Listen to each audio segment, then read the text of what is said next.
In the previous lessons, we have seen that faith is this conviction that's held so deeply that it alters how we think and how we behave, how we live our lives. It starts with salvation. Biblical faith begins with salvation, trusting in the work of Jesus Christ and in Christ alone to secure our eternity. Um, and then we saw how God grows our faith, and He uses these things called tests and trials that He brings into our life, these times of adversity that require us to step out in faith. And He uses this cycle that says that where He calls us to step out in faith and to trust Him. And when we do so, God provides, God intercedes, and He makes a way. And then we see God do the miraculous, do the amazing, and then we reach the conclusion we see God in a new way. We see new truths about Him and have new realizations about Him. And then the process repeats itself, and this is how God takes people from small issues to trusting Him in big issues.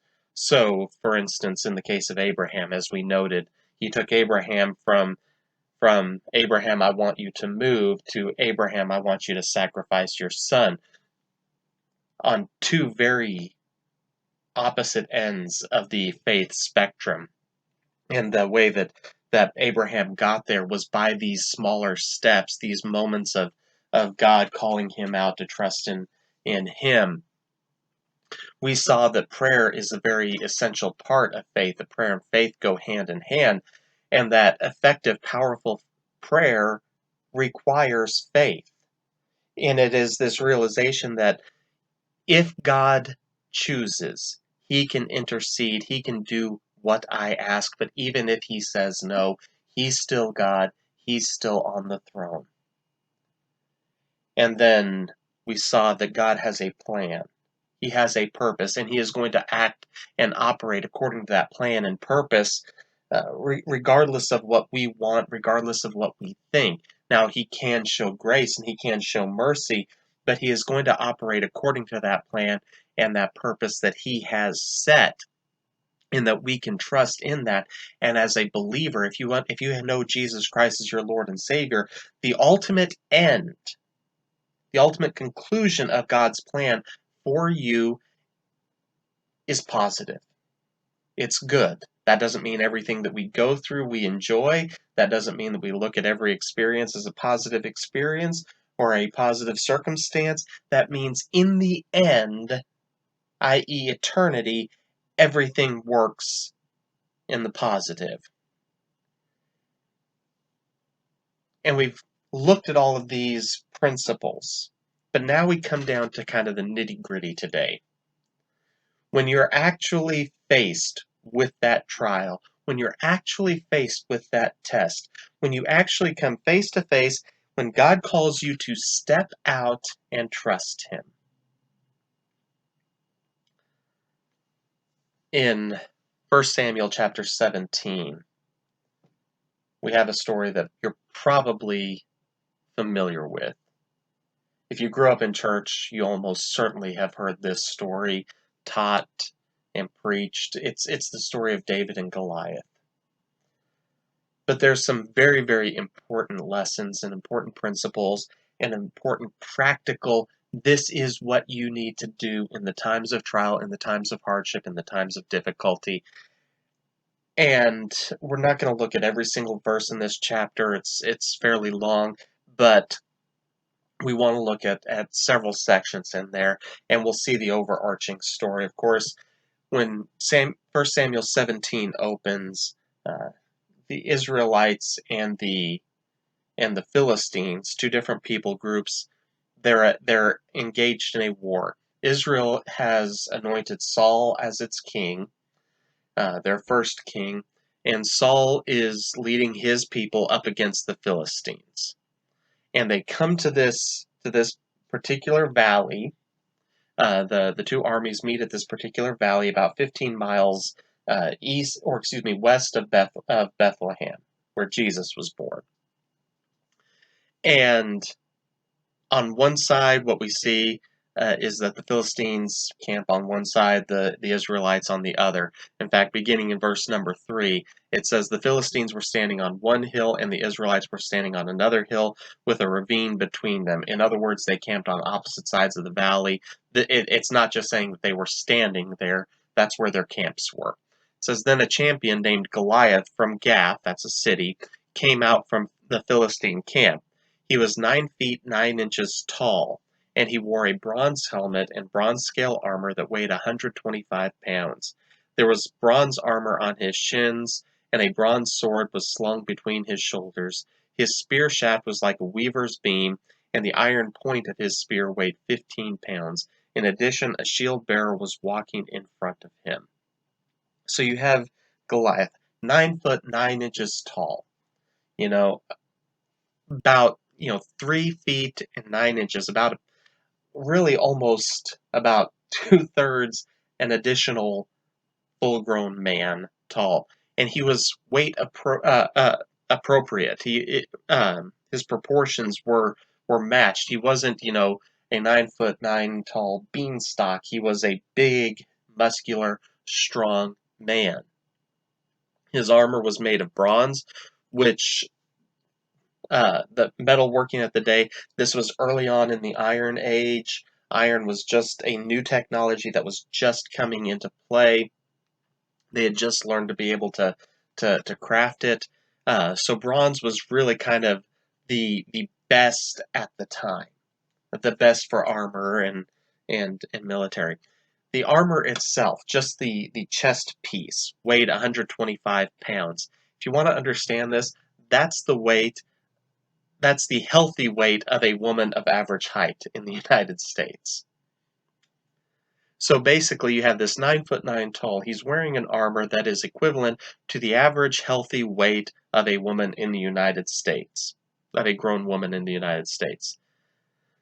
Plus, he has additional pieces of armor on there as well. He had shin guards on. He undoubtedly had a helmet on. It says that he had a sword at his or on his back. He carried the sword on his back. Again, assuming that the sword is proportionate to Goliath, this thing had to be a fairly heavy sword. It says that his spear shaft, that he carried a spear. The head of the spear was made out of iron. Like I said, this is early on Iron Age. This is brand new technology. And so the head of that spear shaft weighed 15 pounds. But here it also compares the shaft of the spear, the wooden shaft, to being equivalent to that of a weaver's beam. That means that it was probably somewhere in the neighborhood of about 4 to 6 feet in length, and probably weighed somewhere in the neighborhoods of about 17 pounds. This tells you just how strong and how powerful Goliath was. I mean, this is a serious, serious threat to anyone coming up and seeing him. A person who's able to wear and carry this level of military equipment is a serious threat, is a big danger to anyone on the battlefield, and the Israelites can see that. Goliath was this terrifying and insurmountable sight, and the simple reality is the Israelites saw him as such. How can we get through that? They have that on their side. That's huge. I can't fight that. He's too big. He's stronger than me. His reach is greater than mine. He'll kill me before I can get within range of fighting him. See, here's this first reality. The problems we face can easily seem bigger than we can handle. And when you're talking about God leading us into trials and tests, they almost certainly will be bigger than what you think you can handle. You might think that every problem that God brings into your life should be something that, hey, this is easy, this is simple, I can handle this, no big deal. But that's not how God works. God calls us out to do that which is bigger than us. He causes us to face problems that are bigger than ourselves. This is how he grows our faith. This is what we already saw. This is the process that he uses. He puts in these tests, these trials, these challenges that are so big for us that we say, there's no way I can do this. And this is how he begins the process of growing and building our faith. So if our faith grows by us acting in obedience to these tests and trials that are bigger than us, it raises a very simple question. How do I find the courage to take that step of faith? How is it when my Goliath comes out from the middle of the enemy and stands in front of me, where do I find the courage to go down and to fight him and to face him? The answer to that question is actually found in this story. And what we're going to see this morning in this lesson, is a number of these very, very important principles that will help us if we remember them, if we act on them, that they will help us in these times. So picking up in verse number 26, in the interim between where we left off and where verse 26 comes along, basically the Israelites are camped on one side, the Philistines on the other. Goliath comes out, offers this challenge. Hey, you send out your best warrior against me. We fight one-on-one, and whoever comes out the victor, we're going to call them the winner of the battle. No one else has to fight. We're all good. And none of the Israelites want to come out and face Goliath because they all think that they don't stand a chance. And this goes on day after day after day after day. And the way military worked in that day, they didn't have a standing army. Government did not provide everything. The families of the soldiers, of those people who stepped up and answered the call of the king when the king would put out a call for an army to be raised, the families would bring in supplies to their sons, to their brothers, whoever it was who was fighting. And so David had a brother who was fighting in Saul's army. And so David's dad, Jesse, puts together some supplies to take to the army. And David, of course, is from Bethlehem, so he has to travel about 15 miles carrying these supplies and deliver them for his brother. So David gets there, and just as he gets there, Goliath comes out and he announces this. And David hears this. And it says in verse 26, and David spoke to the men who were standing with him, what will be done for the man who kills that Philistine and removes this disgrace from Israel? Just who is this uncircumcised Philistine that he should defy the armies of the living God? This is David's response. And it's important to understand that it wasn't like David showed up the next day after the two armies met there. No, they had been there. They had been camped there for 40 days, for longer than a month. They had been camped out at the same valley. Every morning, both armies would get up. They would face each other. They would get up into their battle lines. They would face each other, and then out would come Goliath issuing this challenge, and nothing would happen. The next day, same thing. Same thing, day after day after day after day after day. For 40 days, nothing had happened. There had been no movement. There hadn't even been a battle for 40 days. And so David shows up, and he shows up just in time to hear Goliath make this challenge. And this is David's response. Who is this? Who is this guy? And why is he defying the armies of the living God? In fact, what David saw when he began to look at this and he started asking questions about, hey, what is this? What's going on? Why isn't anyone going out and fighting him? Why is this still, why are you still, after 40 days, still camped here? And why has no one killed that Philistine yet? And David saw this as an insult, not just to Israel, but he saw this as an insult to God. See, David, even at a very young age, he had come to this point to where he viewed everything. He had viewed life through a spiritual lens. And this brings us to a very, very important point. As Goliath comes out and he issues this challenge, David did not see this as a military issue.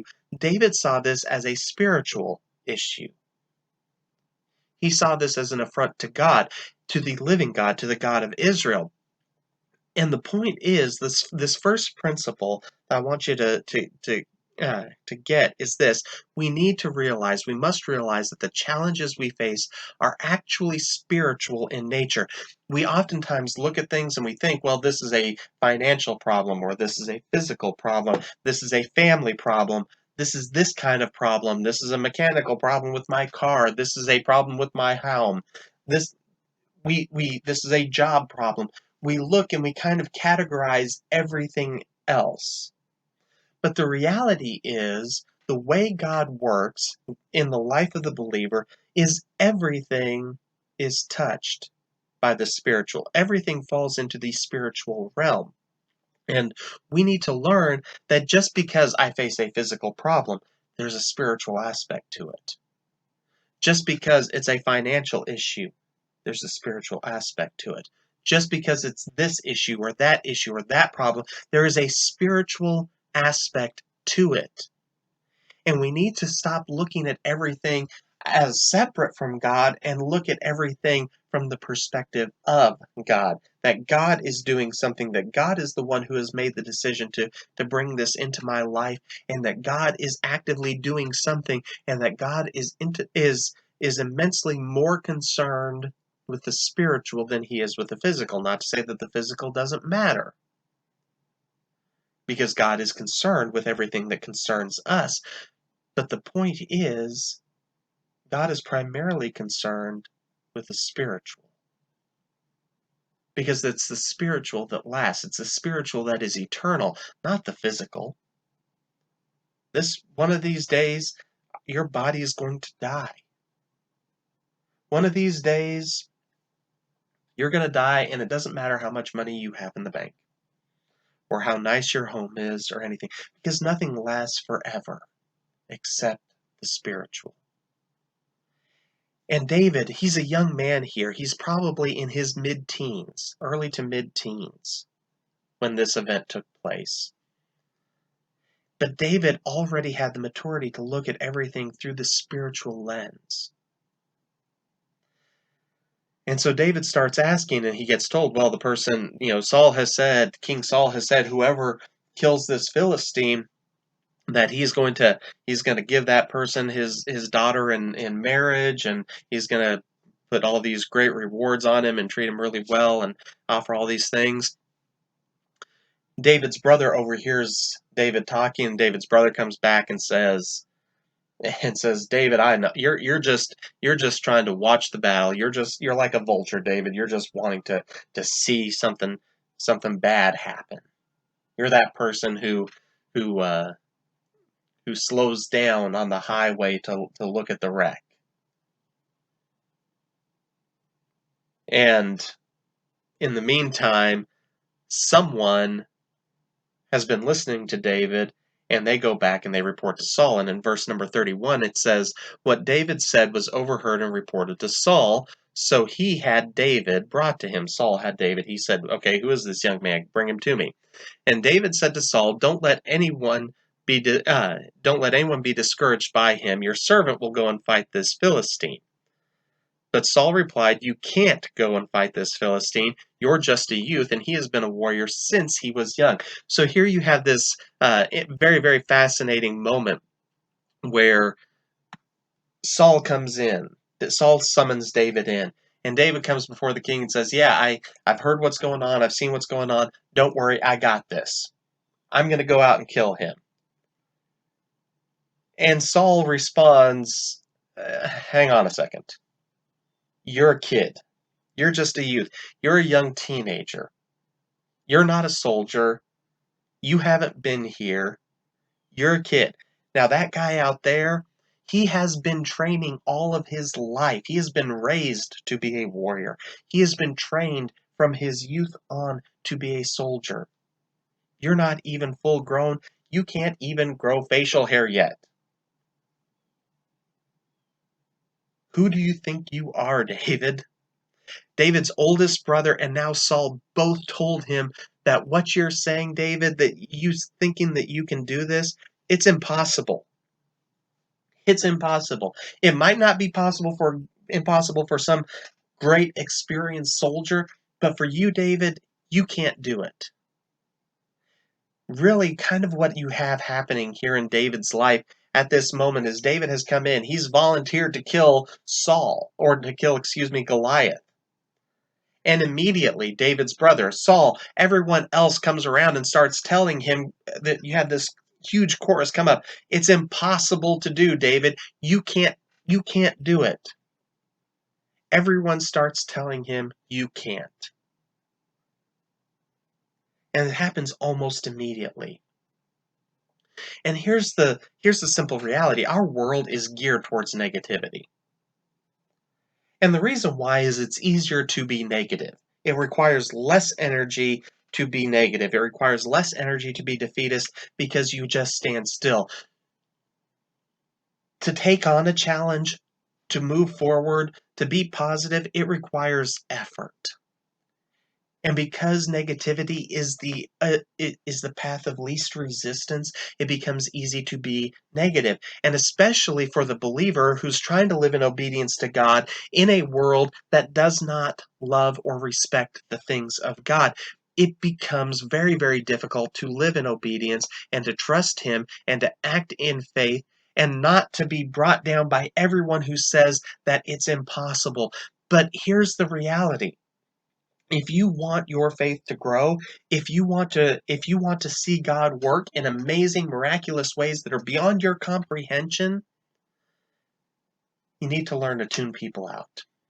We must learn to ignore everyone who says it's impossible.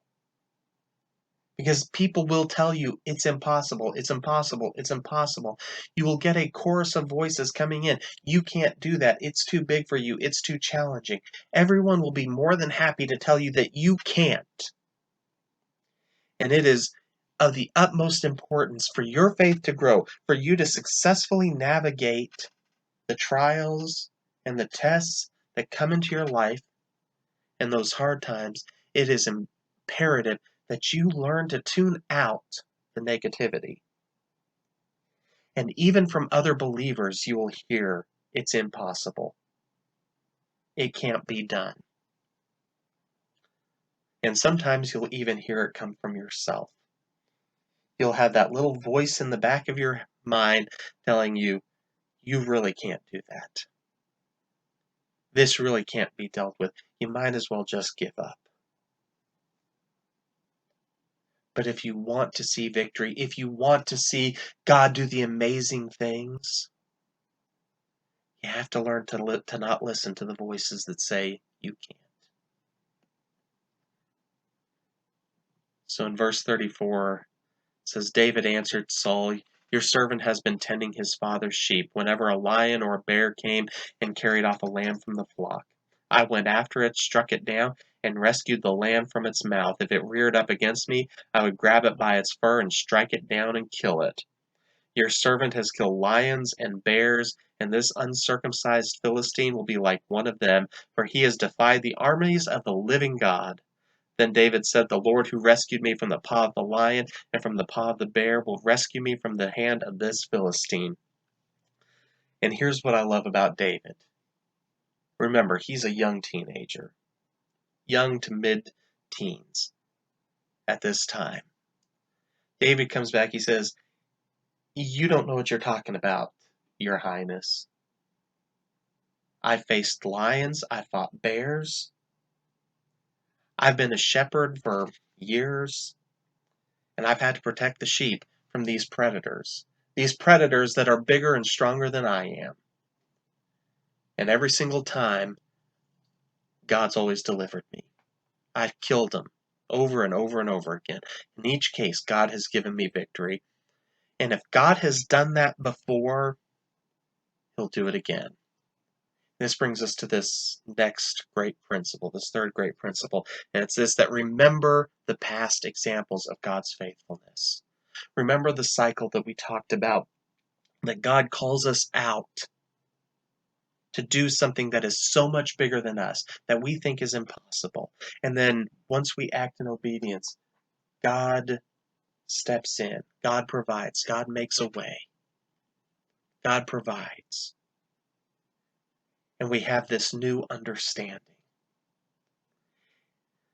David's conclusion is, in these smaller instances, God has provided. And if he's provided in those instances, why wouldn't he do this? This is why God grows our faith in a step-by-step manner in this way. So that we can look back and we can remember what God has done. And in turn, trust him for the problems of today. Because he provided with the problems of yesterday. And to go back and to remember what God has done in the past will give us courage to face today. Because why would God deliver in the past if he won't deliver today? Verse 38 says, Then Saul had his own military clothes put on David. He put a bronze helmet on David's head and had him put on armor. And David strapped his sword over the military clothes and tried to walk, but he was not used to them. I can't walk in these, David said to Saul. I am not used to them. So David took them off. Instead, he took a staff in his hand and chose 5 smooth stones from the wadi and put them in the pouch of his shepherd bag. Then with his sling in his hand, he approached the Philistine. So Saul's impressed with this young man. He says, okay, all right, David, you can go out. You can face the Philistine.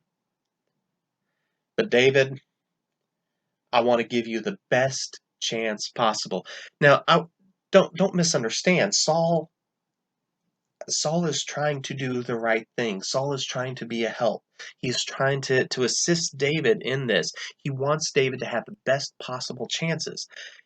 And so Saul, he's the king, remember, he has money, and he has the best armor, the best weapons that money could buy. But here's the problem. Remember, David's a youth. David is kind of probably young to mid-aged teenager. He's probably still growing. Saul, on the other hand, we're told that Saul stood head and shoulders above everyone else. In other words, Saul himself was an unusually tall and strong individual. David's still young, probably hasn't even gotten full grown yet. You know, if you've ever seen those junior high kids playing and running and engaged in sports, and they hit those growth spurts and they become seriously uncoordinated because they have to learn how their body has changed, that's David. And so Saul puts all of his armor, he outfits David with the best armor and weapons available, and David couldn't use them. For a couple of reasons. First of all, they were too big and too heavy for David, but also David didn't even know how to use them. Remember, David's a shepherd, he's not a soldier. David knows how to take care of sheep. He doesn't know how to fight a war at this point in time. And so David finds himself in this position to where Saul's stuff doesn't work. He can't use them. And Saul's effort to assist David actually causes David to have more problems than good. So what David does is he says, sorry, I can't use this stuff. He abandons what Saul had offered, and instead what he does is he takes what he knows. He takes his shepherd's staff, he takes his sling, he goes down to the wadi or the dry riverbed, and he collects these 5 smooth stones that have been smoothed down because of the water that had gone over them, and he puts those in his sling and in his pouch, and he goes down to face Goliath. And you may recall in one of the previous lessons that we saw concerning tests and concerning trials that God will never tempt us or try us or test us beyond what we are able to bear. We saw that wonderful principle that Paul gives in the book of Ephesians.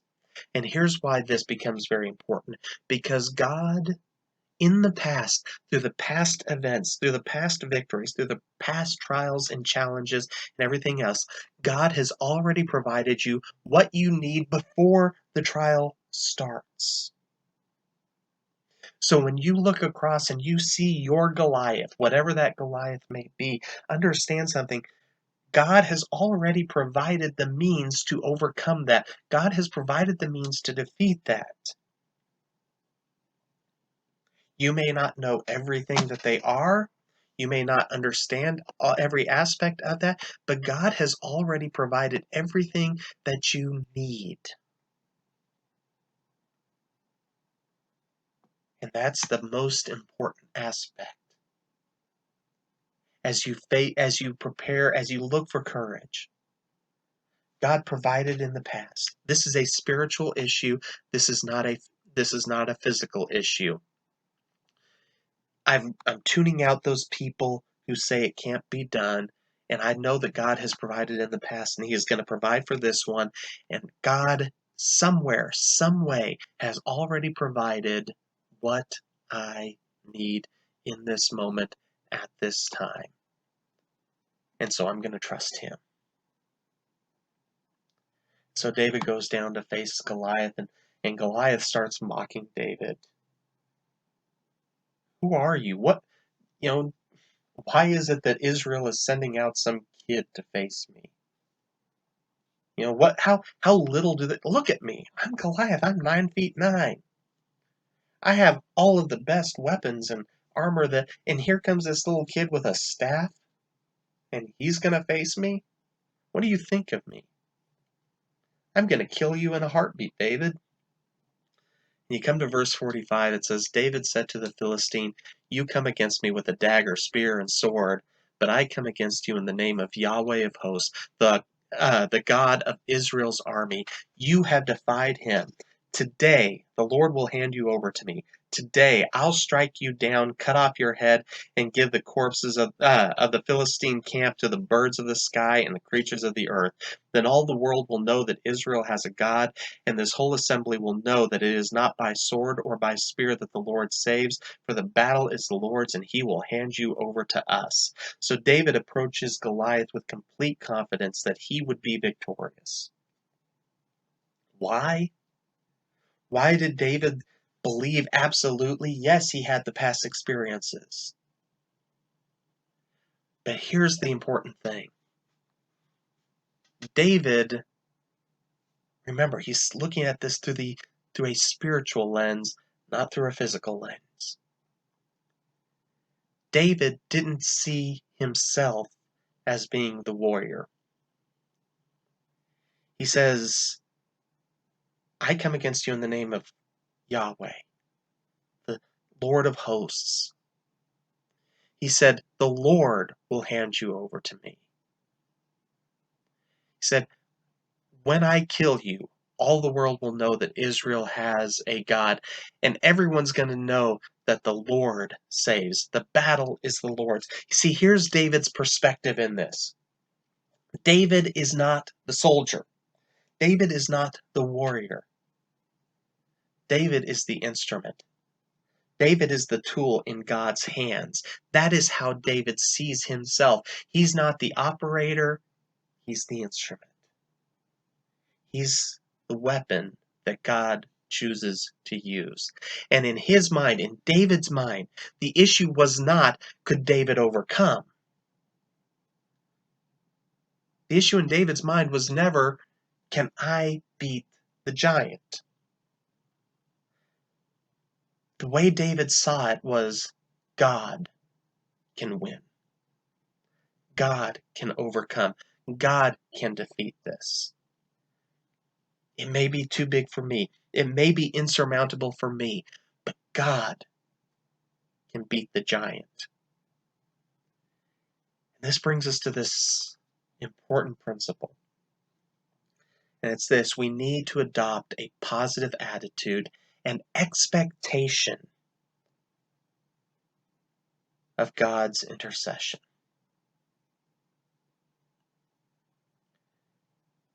We need to stop thinking, well, I hope God does. We need to live with an expectation that He will. You see, faith says, I trust Him so much That it doesn't matter what happens, it doesn't matter what anyone else says. He is going to intervene. Remember, when we looked at the story of Abraham taking Isaac to offer as a sacrifice, Isaac said, we have the wood, we have the knife, we have the fire, Dad, where's the sacrifice? And the words that Abraham said to his son is, God himself will provide himself a sacrifice. And Abraham believed so much that if necessary, God would raise Isaac from the dead, from the ashes.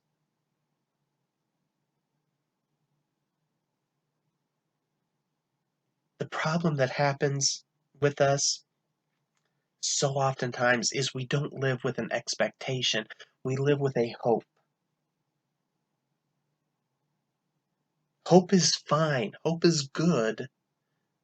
But we need to take it to the next step. Not that I hope God does something, but I fully anticipate and fully expect that He will. You probably know the rest of the story. David charges Goliath, pulls a stone out of his pouch, puts it in his sling, whips it around, and pops Goliath right between the eyes. Goliath goes down. David draws the sword and cuts off his head. Israel, everyone is shocked by what they've just seen. And what happens is Israel is inspired by David, inspired by David's faith, inspired by the way they just saw God work. And they charge out, and it's a slaughter.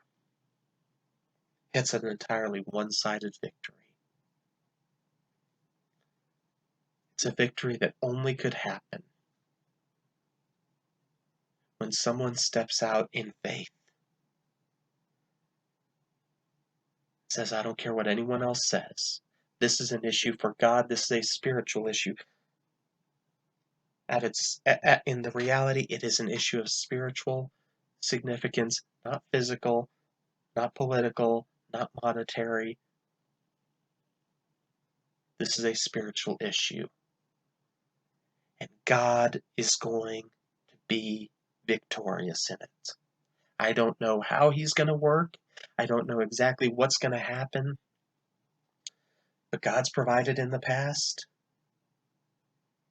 And somehow in my life, He's already provided the tools to deal with it. He is going to give me exactly what I need when I need it to win. And in the end, I'm going to see God do something amazing.